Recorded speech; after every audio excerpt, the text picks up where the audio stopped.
Hello students, स्वागत है आपका आईसीटी वर्चुअल क्लासेस में। मैं हूं कविता, आपकी साइंस टीचर। उम्मीद करती हूं आप सभी अच्छे होंगे और स्वस्थ होंगे। क्लास अपनी एक नई यूनिट स्टार्ट करेंगे जिसमें आप बात कर रहे हैं बायोलॉजी इन ह्यूमन वेलफेयर, जिसमें हम बात करेंगे ह्यूमन हेल्थ एंड डिजीज की। इस यूनिट का सबसे पहला चैप्टर हमारे पास आता है। ठीक है, प्रीवियस जो हमारा चैप्टर था जिसमें आपने इवोल्यूशन की बात की थी, यहाँ पे उसमें आपके एक दो टॉपिक रह जाते हैं, जैसे कि इवोल्यूशन इन मैन। ये जो टॉपिक है आप लास्ट के टॉपिक एक बार खुद से देख लेंगे, पढ़ लेंगे, क्योंकि अब हमने चैप्टर पूरा पूरा पढ़ लिया है। तो यहाँ पर अब आपको लास्ट के टॉपिक समझने में प्रॉब्लम नहीं होनी चाहिए। ठीक है, इसके अलावा अगर आपके कुछ डाउट रह जाते हैं तो आप लोग पूछ सकते हैं, क्योंकि हमें सारे चैप्टर कवर करने हैं। तो आप कुछ कुछ टॉपिक आपको होमवर्क में दिए जाएंगे जो कि आपको होमवर्क में पढ़ करके लेके आने हैं। तो स्टार्ट करेंगे अपना नया चैप्टर जिसमें हम बात कर रहे हैं ह्यूमन हेल्थ एंड डिजीज के बारे में। ठीक है, अब जब हम छोटी क्लासेस में थे तब हम सबसे पहले बात करते थे यहाँ पर कि हम चैप्टर में क्या चीजें पढ़ने वाले हैं, चैप्टर में क्या और क्यों हम यहाँ पर बात करते थे। ठीक है, अब हमने कहा क्योंकि हम ह्यूमंस के बारे में बात कर रहे हैं और हम ह्यूमन की हेल्थ के बारे में बात कर रहे हैं कि ह्यूमन की जो हेल्थ होती है वो क्या होती है। इसी के साथ हम डिजीज के बारे में भी बात करेंगे, बीमारियों के बारे में भी बात करेंगे। तो चैप्टर्स में डिटेल से समझने से पहले हम बात करते हैं हेल्थ के बारे में। हेल्थ को अगर हम जनरल वे में समझे, क्या होती है हेल्थ या स्वास्थ्य। अगर हम किसी से क्वेश्चन करें कि हेल्थ क्या होती है, स्वास्थ्य क्या होता है, तो शायद आपका आंसर होगा कि अगर किसी में कोई रोग नहीं है तो वो क्या कहलाएगा, हमें स्वस्थ कहलाएगा। यानी कि किसी में कोई किसी भी प्रकार का रोग नहीं है, वो स्वस्थ है, वो एक्टिव है और वो अपने कार्य को कर रहा है, तो उसे हम क्या कहेंगे, स्वस्थ कहेंगे। अगर हम थोड़ा सा हेल्थ को और अच्छे से समझें और डिटेल में समझें तो हमने कहा सिर्फ डिजीज फ्री बॉडी ही हेल्दी बॉडी नहीं कहलाएगी या स्वस्थ शरीर नहीं कहलाएगा। हेल्थ का मतलब होता है कि हर टाइप की हेल्थ, आपकी फिजिकल हेल्थ भी अच्छी हो, फिजिकली आप एक्टिव हो, फिजिकली आप फिट हो, आपको किसी भी प्रकार का रोग नहीं हो। ठीक है, आपको जितना आप अपनी एज के अकॉर्डिंग आप क्या कर रहे हैं, आप डाइट ले रहे हैं। ठीक है, आप अपनी एज के अकॉर्डिंग क्या है, हर काम को कर रहे हैं, एक्टिव हैं। जैसे कि ऐसा नहीं है कि आप क्या है 25-26 वर्ष की उम्र में आप ये नहीं कहेंगे कि आपको चढ़ाई नहीं चढ़ी जा रही है। ठीक है, आप क्या कर सकते हैं, आपने कहा क्योंकि आप इस एज में है कि आप क्या कर रहे हैं, पर्याप्त जो आपकी डाइट है, एक बैलेंस डाइट को आप ले रहे हैं और आप इस एज में है कि आप क्या कर सकते हैं, आराम से चल सकते हैं, घूम सकते हैं, दौड़ सकते हैं, ये सारी एक्टिविटीज आप कर पा रहे हैं। तो आपने कहा फिजिकली फिट होने का मतलब है अपनी एज के अकॉर्डिंग आप पूरी डाइट को ले रहे हैं और अपनी एज के अकॉर्डिंग आप सारी एक्टिविटीज को कर रहे हैं। आप किसी आप 85 और 90 में किसी की एज, आप उसे ये नहीं कह सकते कि आपको क्या करना है, 5 किलोमीटर दौड़ना है, क्योंकि उसकी एज वैसी नहीं है।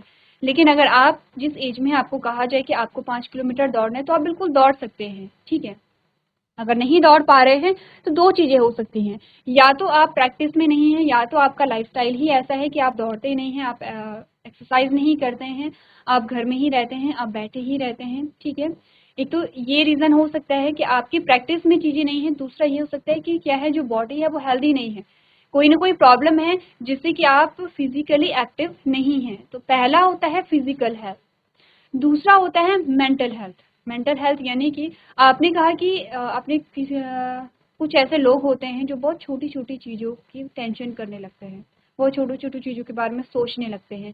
कुछ भी अगर चीज़ें होती हैं नेगेटिव वे में, जो चीज़ें होती हैं वो उन्हें बहुत बड़ा करके देखते हैं। यानी कि प्रॉब्लम अगर छोटी तो बहुत बड़ा करके देख रहे हैं, वो परेशान होते हैं। हो सकता है कि उनकी लाइफ में प्रॉब्लम हो लेकिन वो क्या होते हैं, परेशान रहते हैं, एंजाइटी उन्हें रहती है, तो वो मेंटली हेल्दी नहीं है। वो उनकी जो मेंटल हेल्थ है वो प्रॉपर नहीं है, वो अच्छी नहीं है। तो आपने कहा कि मेंटली फिट होना भी इम्पॉर्टेंट है आपको।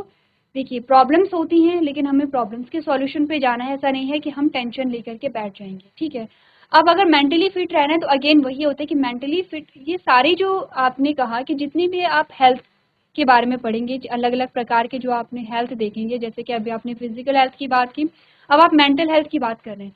आपने कहा कि अगर आपकी एक हेल्थ अच्छी है तो आपकी दूसरी हेल्थ भी अच्छी होगी, दोनों एक दूसरे से कनेक्टेड हैं। जैसे कि अगर आप अच्छा खाना खाएंगे, बैलेंस डाइट लेंगे, ठीक है, और आप एक्टिव रहेंगे, फिजिकली आप एक्टिव रहेंगे, तो आपने कहा आपकी मेंटल हेल्थ भी बहुत अच्छी होगी, क्योंकि जिस टाइप के न्यूट्रिएंट्स आप ले रहे हैं उस टाइप की क्या होगा, आपकी मेंटल हेल्थ भी होगी। आप फिजिकली फिट हैं तो आप एक्सरसाइज कर रहे हैं, आप एक्सरसाइज कर रहे हैं तो आपने कहा आपके पास ऐसा नहीं कि किसी भी चीज को बहुत ज्यादा सोचने का टाइम नहीं है, आप अपने काम में बिजी हैं, आपका पूरा शेड्यूल बिजी है, ठीक है। तो आप फिजिकली एक्टिव है तो आप मेंटली भी एक्टिव रहेंगे यहाँ पे, ठीक है। नेक्स्ट होती है हमारी इमोशनल हेल्थ जो होती है। कुछ लोगों को आपने देखा होगा कि जिन्हें थोड़ा सा कहने पर वो रो जाते हैं, वो स्ट्रांग नहीं होते हैं, उन्हें बहुत जल्दी बुरा लग जाता है। तो आपने कहा कि इमोशनली हमें फिट रहना है। देखिए, बुरा लगना एक स्वाभाविक चीज है, ऐसा नहीं है कि किसी को बुरा नहीं लगेगा। जिसे बुरा लग रहा है कि उसकी इमोशनल हेल्थ अच्छी नहीं है, ऐसा नहीं होता है। हमने कहा हमें सारे इमोशंस होते हैं, वो लव होता है, फियर होता है, एंगर होता है, जो भी है यहाँ पे, ठीक है। सारे जो आपके इमोशंस हैं, आपने कहा सभी इमोशंस का हम में होना इम्पोर्टेंट है। आप में गुस्सा भी होना चाहिए, आप में डर भी होना चाहिए, आप में प्यार की भावना भी होनी चाहिए, ठीक है। आप में हर एक जो आपके इमोशंस होते हैं वो होने चाहिए। आप केयरिंग भी होने चाहिए, आप संवेदनशील भी होने चाहिए। ऐसा नहीं है कि आपके सामने कोई प्रॉब्लम में है और आपको कोई फर्क ही नहीं पड़ता है। इमोशंस हम सभी में होने चाहिए, बस इतना कि उन इमोशंस को हम बैलेंस रखें, हम उनको बहुत ज़्यादा यूज़ या बहुत कम यूज़ ना करें। यूज़ का मतलब क्या होता है कि ऐसा नहीं कि गुस्सा सबको आता है, लेकिन ऐसा नहीं होना चाहिए कि आपको हर सेकंड ही गुस्सा आ रहा है, और ऐसा भी नहीं होना चाहिए कि आपको गुस्सा नहीं आ रहा है, क्योंकि अगर आपको गुस्सा नहीं आ रहा है इट मीन्स की कहीं प्रॉब्लम है। गुस्सा आना नॉर्मल है, लेकिन कहाँ पर कितना गुस्सा करना है, वो क्या करना है, हमें यहाँ पे मेंटेन करके चलना होता है। तो ये आपकी इमोशनल हेल्थ है। तो आपने कहा कि हेल्थ सिर्फ ऐसा नहीं है कि डिजीज फ्री बॉडी ही हेल्थी है। हो सकता है कि किसी को कोई बीमारी ना हो लेकिन वो इमोशनली हेल्दी ना हो, उसकी मेंटल हेल्थ बहुत डिस्टर्ब हो, तो हम उसे स्वस्थ व्यक्ति नहीं कहेंगे। जैसे कि हम देखते हैं कि कुछ ऐसे लोग होते हैं जो दिखने में बहुत स्वस्थ हैं, हट्टे कट्टे हैं, एकदम जिम जा रहे हैं, अच्छी खासी आपने बॉडी बना रखी है, और उसके बाद आप देखते हैं कि कुछ ऐसी चीजें हो जाती हैं, जैसे आप कहते हैं किसी ने सुसाइड कर लिया है, तो हम सोचते हैं कि ऐसा क्या हो गया, क्योंकि उसकी लाइफ तो बहुत अच्छी थी, वो तो बहुत फिट था यहाँ पे। तो हमने कहा वो फिट था, उसकी फिजिकल हेल्थ अच्छी थी, बट उसकी मेंटल हेल्थ अच्छी नहीं थी। तो हेल्दी होने का मतलब है कि आप फिजिकली, मेंटली, इमोशनली सारे ही एस्पेक्ट से क्या हो, स्वस्थ हो, हेल्दी हो। और ये सब चीजें हम पे ही डिपेंड करती है, ऐसा नहीं है। देखिए, ठीक है, एक बारी के लिए हम कह सकते हैं कि जो डिजीज है, जो बीमारियां हैं, वो हमारे हाथ में नहीं होती हैं, जो कि काफी हद तक हमारे हाथ में ही है। लेकिन हमने कहा कुछ ऐसी डिजीज हैं जैसे कि कम्युनिकेबल डिजीज जो होती हैं, वो आपने कहा कि एयर से, वाटर से, फूड से, ये इस प्रकार से फैलती हैं, तो ये काफी हद तक हमारे हाथ में नहीं होती हैं, ठीक है। तो इनसे क्या है, हमने कहा इनके हम क्या कर सकते हैं, रोकथाम कर सकते हैं, इनका उपचार कर सकते हैं।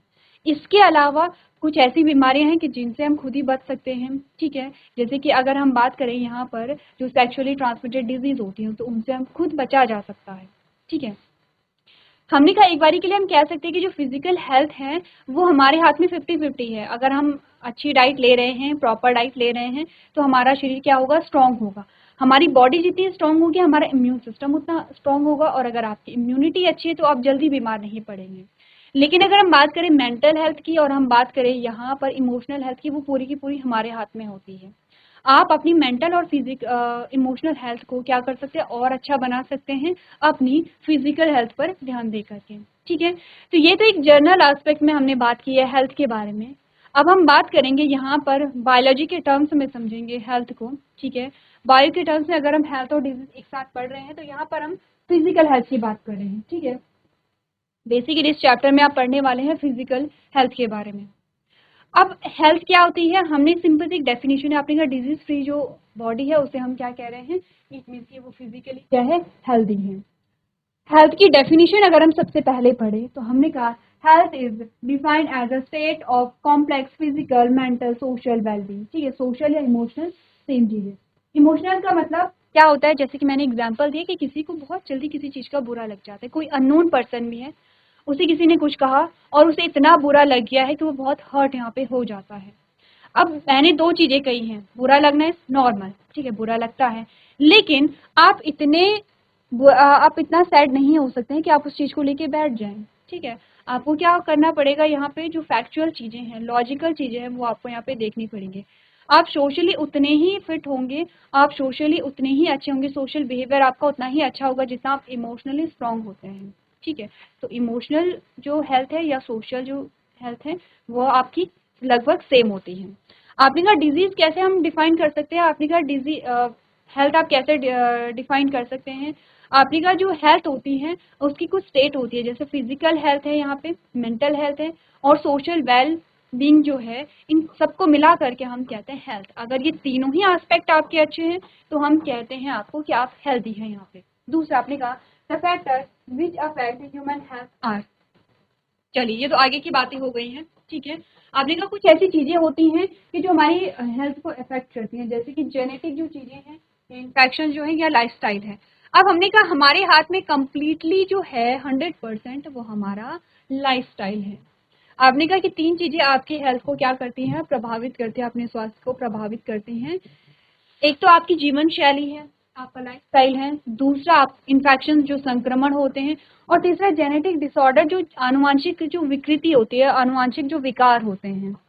हमने कहा 100% जो हमारे हाथ में है वो है हमारी लाइफस्टाइल, 100% जो हमारे हाथ में नहीं है वो है हमारे जेनेटिक डिसऑर्डर, ठीक है। इसके उपचार होते हैं, लेकिन ऐसा नहीं है कि हम इनके क्या करें कि हम इनके पहले ही रोकथाम करें या हमें ना हो। अगर जेनेटिक डिसऑर्डर है तो वो होगा ही होगा। हो सकता है कि उसको कम करने के कुछ क्या होंगी चीजें होंगी। हो सकता है कि जो जेनेटिक डिसऑर्डर है वो कैसे हो, रेसेसिव हो, ठीक है, डोमिनेंट ना हो। अब रेसेसिव और डोमिनेंट आपने सभी जब आप जेनेटिक वाली यूनिट पढ़ रहे थे तब आपने पढ़े हैं। आपने कहा जेनेटिक डिसऑर्डर तो हमारे हाथ में नहीं है क्योंकि वो हमारी जीन्स से हमें मिले हैं, हमारे पेरेंट्स से हमें मिले हैं, ठीक है। लेकिन जो हमारी लाइफस्टाइल है उसे हम अच्छा कर सकते हैं। तो आपने कहा तीनों ही चीजें, ऐसा नहीं कि सिर्फ जेनेटिक डिसऑर्डर ही आपकी हेल्थ को डिसाइड कर रहा है या सिर्फ लाइफस्टाइल ही आपकी हेल्थ को डिसाइड कर रहा है या सिर्फ इन्फेक्शंस आपकी हेल्थ को डिसाइड कर रहे हैं। तीनों चीजें डिसाइड करती हैं, तीनों, ठीक है। उनमें से हमने कहा एक तो हमारे हाथ में नहीं है लेकिन एक हमारे हाथ में पूर्ण रूप से है। इन्फेक्शन जो है वो भी काफी हद तक हमारे हाथ में होते हैं, जैसे कि आपके कहा जाता है कि फॉर एग्जाम्पल कोई वायरस आ गया है। अब आप जानते हैं कि वो कैसा होगा, कम्युनिकेबल होगा, ठीक है, जो ट्रांसमिट हो रहा है। तो अब आप क्या करेंगे, आप प्रिकॉशंस यूज करने लग जाएंगे। आपने कहा कि क्योंकि वायरस है तो एयर से सबसे ज्यादा स्प्रेड होगा, तो एयर के लिए आपने कहा कि आप मास्क का यूज कर रहे हैं, ठीक है। आप भीड़ वाली जगह पे नहीं जा रहे हैं। आप एक दूसरे को, अगर आपने क्या कि हैंड शेक किया है या आपने कोई ऐसी चीजें की हैं कि जिससे कि आपने किसी के सामान को छुआ है तो आप हैंड वॉश कर रहे हैं, सैनिटाइजर का यूज कर रहे हैं। और आपने कहा कि बिना हैंड वॉश किए आप अपने हाथ से अपने फेस को टच नहीं कर रहे हैं, जैसे अपनी नाक हो गई, अपनी आईज हो गई है, अपना माउथ है। तो इस प्रकार से आपने कहा कि इन्फेक्शन जो होते हैं उनसे काफी हद तक आप बच सकते हैं। ये काफी हद तक आपके हाथ में होता है, ठीक है। कंप्लीटली नहीं कहेंगे लेकिन काफी हद तक होता है। ये तीन चीजें होती हैं जो कि आपकी हेल्थ को यहाँ पे क्या करती है, इन्फेक्ट करती हैं। अब एक और चीज है कि आपकी एक हेल्थ अगर डिस्टर्ब होती है तो आपकी अदर जो बाकी की जो हेल्थ है वो भी डिस्टर्ब होती है। जैसे कि अगर आपने आपकी फिजिकल हेल्थ अच्छी नहीं है, अब किसी को कोई बीमारी है, ठीक है, तो ऐसा नहीं कि वो मेंटली बहुत अच्छा रहेगा। कुछ लोग ऐसे होते हैं कि जो क्या करते हैं अपनी मेंटल हेल्थ को अच्छा बनाए रखते हैं उस टाइम पे, बट मैक्सिमम केसेस में क्या होगा, किसी को कोई बीमारी है, अब किसी के दांत में दर्द हो रहा है, ठीक है। अब अगर उसके दांत में दर्द हो रहा है तो ऐसा नहीं कि वो मेंटली बहुत रिलैक्स होगा, क्योंकि उसके माइंड में हर बार आ रहा है कि उसके दांत में दर्द है, उसका ध्यान हर बार वहीं जाएगा। अब उस दर्द की वजह से चिड़चिड़ा भी होगा वहां पे, ठीक है।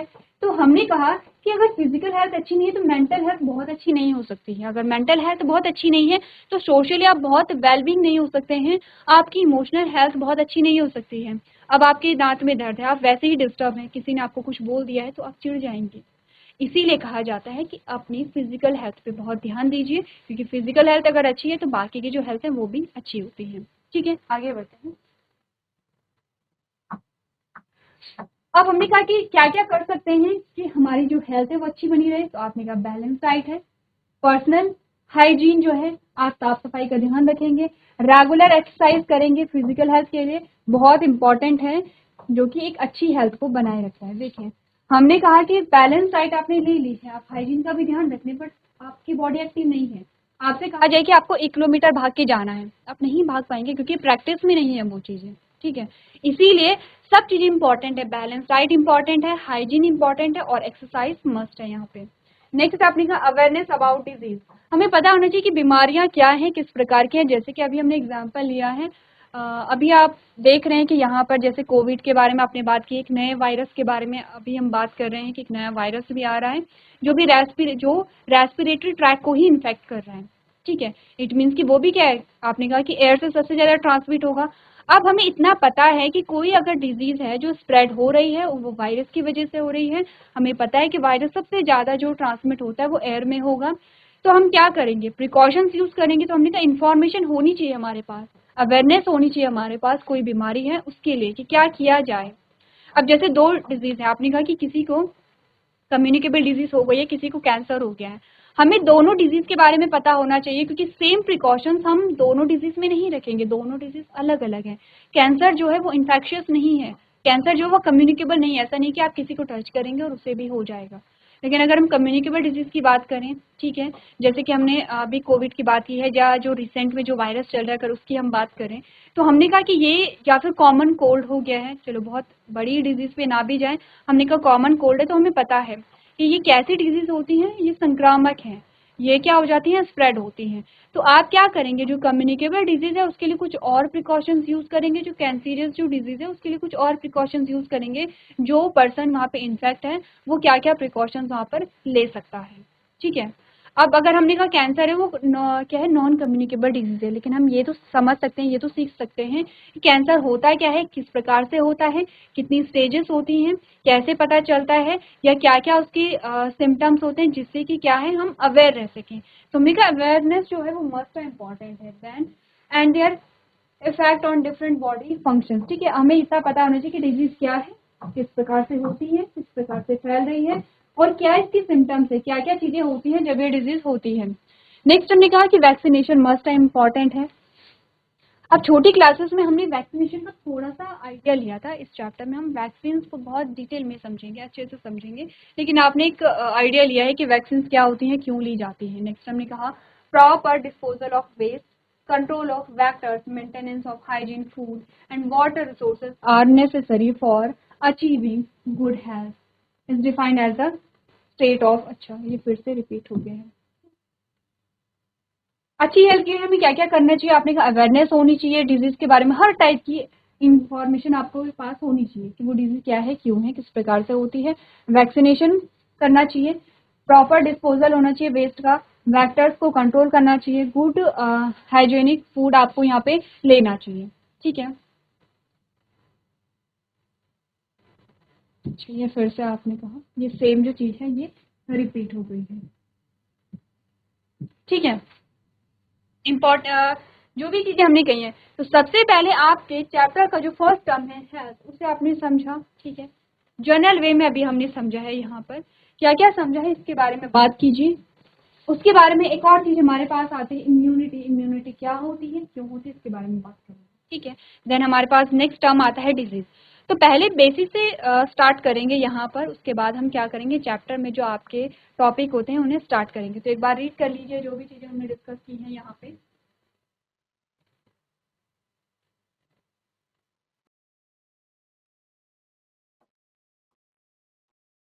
चलिए, ये बात हुई हेल्थ के बारे में। अब थोड़ा सा बात कर लेते हैं डिजीज के बारे में, जो आपके क्या आते हैं, जो एक जर्नल हम डिजीज को समझते हैं। ठीक है, आपने कहा disease is a state when a functioning of one और मोर ऑर्गन्स और system of the body is adversely affected characterized by a various sign and symptoms। Disease या कोई बीमारी क्या होती है, आपने कहा आपकी बॉडी का कोई भी जो अंग है, कोई भी जो ऑर्गन है, अगर वो प्रॉपर फंक्शन नहीं कर रहा है या फंक्शनिंग में प्रॉब्लम आ रही है, ठीक है, जिसके बहुत सारे सिम्टम्स हो सकते हैं। आपने कहा कि यहाँ पे कोई भी आप जो डिजीज है, आप हम स्टार्टिंग से अगर देखें, या हम जो कॉमन जो हमारी क्या होती हैं बीमारियां होती हैं, जैसे कि कॉमन कोल्ड। ठीक है, आपने कहा कि कॉमन कोल्ड में क्या होता है, आपकी बॉडी का टेम्परेचर ज़्यादा हो गया है, ठीक है, आपको क्या है कोल्ड फील होता है, तो आपका जो नेजल कैविटी है वो क्या हो जाती है, पूरी ब्लॉक हो जाती है, जिससे आपको सांस लेने में प्रॉब्लम हो रही है। ठीक है, आपने कहा कि आपको क्या है कफ की प्रॉब्लम हो रही है, तो बहुत सारी सिम्टम्स आपको देखने को मिलते हैं कि फीवर हो रहा है, बॉडी पेन है, आपने कहा कि यहाँ पे सांस लेने में प्रॉब्लम हो रही है, कफ की प्रॉब्लम हो रही है, आपको खाने का मन नहीं कर रहा है। तो ये सारे जो सिम्टम्स है ये नॉर्मल नहीं है, एबनॉर्मल होते हैं, तब आपको पता चलता है कि आप बीमार हो रहे हैं। वैसे ही आपने कहा कि यहाँ पे बहुत सारी अलग अलग जो चीज़ें होती हैं, अलग अलग जो बीमारियां होती हैं, उनके अलग अलग सिम्टम्स होते हैं। इन शॉर्ट डिजीज का मतलब है कि जब हमारी बॉडी का कोई भी जो ऑर्गन है वो प्रॉपर फंक्शन नहीं कर रहा है या फंक्शनिंग में कोई प्रॉब्लम आ रही है, तो इस केस में हम क्या कहते हैं कि यहाँ पे क्या है, डिजीज है। जैसे कि आपको कहीं पे पेन फील हो रहा है, अब पेन फील होना कोई नॉर्मल चीज नहीं है, वो एबनॉर्मल है। मीन्स कि कोई ना कोई रीजन होगा जब यहाँ पे पेन हो रहा है। जैसे आपने कहा हेडेक हो रहा है या स्टमक पेन है या आपने कहा पैरों में दर्द हो रहा है, तो कोई ना कोई रीजन वहां पर होता है। इस केस में हम क्या कहते हैं कि कोई ना कोई प्रॉब्लम है, कोई ना कोई बीमारी यहाँ पे हो रही है। आपने कहा disease can be divided broad into following categories depending on the modes of transmission. अभी हम बचपन से पढ़ते चले आ रहे हैं कि जो बीमारियां होती हैं यहाँ पे, वो हम दो भागों में इन्हें विभाजित करते हैं। जो संक्रमित हो सकती हैं उन्हें हम संक्रामक या कम्युनिकेबल डिजीज कहते हैं, इन्फेक्शियस डिजीज कहते हैं। जो संक्रमित नहीं होती है जिन्हें हम नॉन कम्युनिकेबल या नॉन इन्फेक्शियस डिजीज कहते हैं। कम्युनिकेबल का मतलब होता है कि वो डिजीज जो हवा, पानी और भोजन के द्वारा एक व्यक्ति से दूसरी व्यक्ति में फैल सकती है। जैसे कॉमन कोल्ड हो गया है, जैसे टीबी हो गया है, यहाँ पे जैसे आपने कहा कोविड के टाइम पे आपने देखा था, ये सारी कम्युनिकेबल डिजीज थी, ये सारी इन्फेक्शियस डिजीज थी। कुछ डिजीज होती है जो फैलती नहीं है यहाँ पे, जैसे कि हमने कहा कैंसर, वो डिजीज आपकी फैलेगी नहीं। जैसे कि आपने कहा डायबिटीज, वो आपकी डिजीज फैलेगी नहीं, ठीक है। तो ये क्या होती है, नॉन कम्युनिकेबल डिजीज होती हैं। अब आप इन दोनों में से ये भी समझ सकते हैं कि ज्यादा खतरनाक क्या होता है, जो कम्युनिकेबल डिजीज होती हैं, क्योंकि वो एक साथ बहुत सारे लोगों को इन्फेक्ट यहाँ पे कर सकते। तो आपने कहा इन्फेक्शियस डिजीज कौन सी होती है, which easily transmit from one person to another. Example AIDS है, कॉमन कोल्ड है, एक्सेट्रा है। दूसरी है non communicable disease which does not transmit from one person to another. Example है कैंसर एंड डायबिटीज, ठीक है। तो एक बार आप लोग रीड कर लीजिए, क्योंकि कॉमन चीजें हैं, अभी तक हमने कोई ऐसी चीज नहीं पढ़ी है जो टफ हो यहाँ पे, तो जनरल चीजें हैं, एक बार आप लोग पढ़ लेंगे और एग्जाम्पल को देख लेंगे।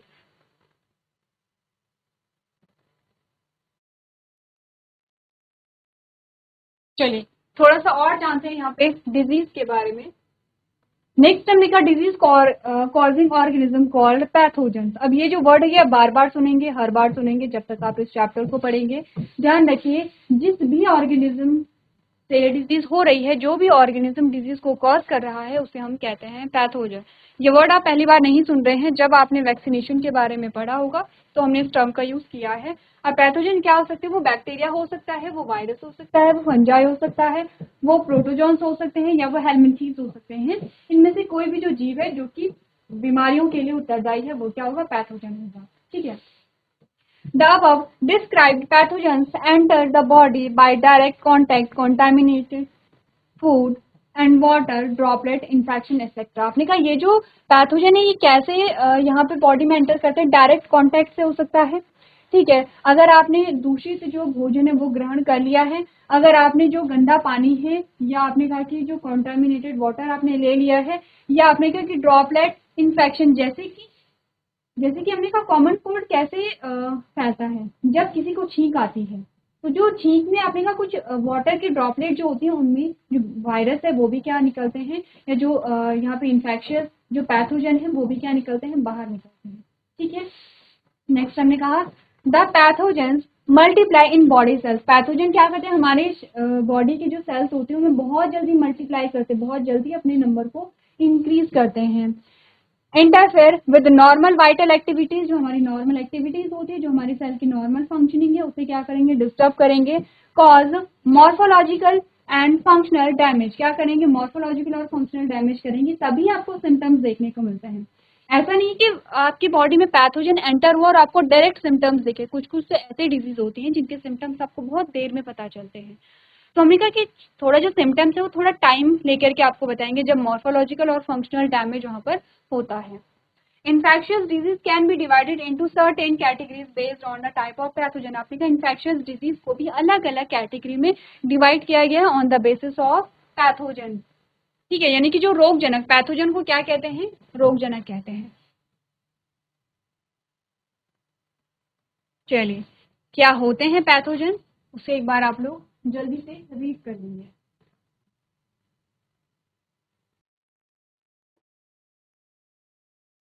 चलिए तो आगे बढ़ते हैं यहाँ पे और बात करते हैं कुछ और पॉइंट्स के बारे में। जैसे कि आपने कहा इन्फेक्शियस डिजीज जो होती हैं, bacterial, viral, protozoans, fungal, helminths. Example है यहाँ पे निमोनिया, ठीक है, या कॉमन कोल्ड, या अमीबियोसिस, या रिंग वॉर्म है, एस्कैरियासिस है, प्लेग है, टाइफाइड है, polio etcetera, malaria etcetera, and athletes foot etcetera, filariasis है, यहाँ पे ये सारे आपके कुछ एग्जाम्पल आते हैं। Some disease are transmitted by vector, कुछ ऐसे डिजीज होती हैं जो इन्फेक्शियस होती हैं, ठीक है, कुछ ऐसी होती हैं जो वेक्टर के थ्रू ट्रांसमिट होती है। वेक्टर का मतलब होता है कि कॉज कोई और कर रहा है और फैलाने का काम किसी और का है, जैसे mosquitoes like dengue, Aedes aegypti, chikungunya है डिजीज, एजिप्टी एडीज है, ये सारे जो इस प्रकार की डिजीज होती हैं वेक्टर का मतलब होता है कि कॉज कोई और करेगा और फैलाने का काम कोई और करेगा। तो इस प्रकार से इन्फेक्शियस डिजीज दो प्रकार की होती हैं, जो कि डायरेक्ट क्या कर रहे हैं, इन्फेक्ट कर रहे हैं, और एक जहां पर कि क्या हो रहा है, वेक्टर का यूज हो रहा है। तो ये चैप्टर का क्या है, कॉमन इंट्रोडक्शन है। यहाँ पे आपने हेल्थ को समझा है, आपने डिजीज को समझा है। नेक्स्ट हमारा लेक्चर होगा, सबसे पहले बात करेंगे यहाँ पर इन बीमारियों से बचाने के लिए हमारे शरीर में एक सिस्टम पाया जाता है जिसे हम इम्यून सिस्टम कहते हैं, और इम्यून सिस्टम की बात करेंगे, क्या होता है इम्यून सिस्टम, कितने पार्ट्स होते हैं, किस प्रकार से वो यहाँ पे हमारी बॉडी की सहायता करता है। तो इस प्रकार से आज का जो सेशन है वो कंप्लीट होता है। अभी तक जो भी टॉपिक हमने पढ़े हैं वो आप लोग रिवाइज करके लेके आएंगे। तो आज के सेशन में हम इतना ही करेंगे। अभी तक क्लास में बने रहने के लिए आपका धन्यवाद।